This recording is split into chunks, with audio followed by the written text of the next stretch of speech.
ये कहानी है एक पिता की जो अपने बेटे के लिए एक समझदार दुल्हन चाहते थे, सिर्फ सुंदर नहीं। इस पिता का मानना था कि हाँ, बिल्कुल कर सकती हैं, और इसी पर सब कुछ दांव पर लगा था। ये चिंता थी एक अमीर व्यापारी धर्म सिंह की, अपने दयालु पर बहुत भोले बेटे अशोक के लिए। तो उन्होंने एक अनोखी परीक्षा बनाई। उनका मानना था कि सिर्फ एक सच्ची बुद्धिमान लड़की ही इसे सुलझा पाएगी। पहली पहेली एक विरोधाभास थी जो जीतने हारने से कहीं ज्यादा गहरी समझ को परखती थी। दूसरी पहेली पूछती थी कि किसी चीज का असली वजन या कहें कि असली मूल्य कैसे मापा जाता है।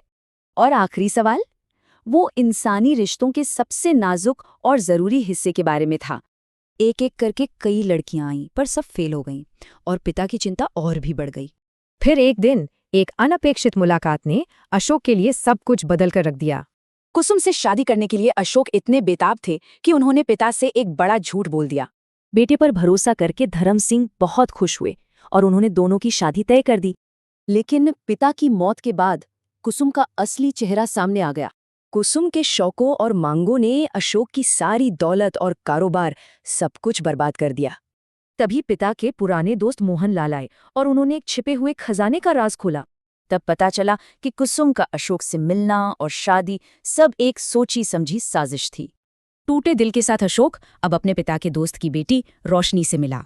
अशोक ने उसे कहली पहली बताई, यूं ही बिना किसी उम्मीद के।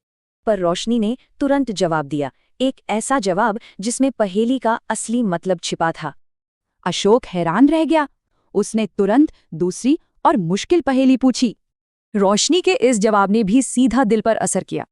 अब बारी थी आखिरी सवाल की, जो रिश्तों की बुनियाद को परखता था। उसका आखिरी जवाब छोटा लेकिन बहुत शक्तिशाली और 100% सच था। उसी पल अशोक समझ गया कि उसके पिता असल में रोशनी जैसी ही लड़की ढूंढ रहे थे। तो ये कहानी एक सवाल छोड़ जाती है, हमारी असली दौलत क्या है, चरित्र या संपत्ति?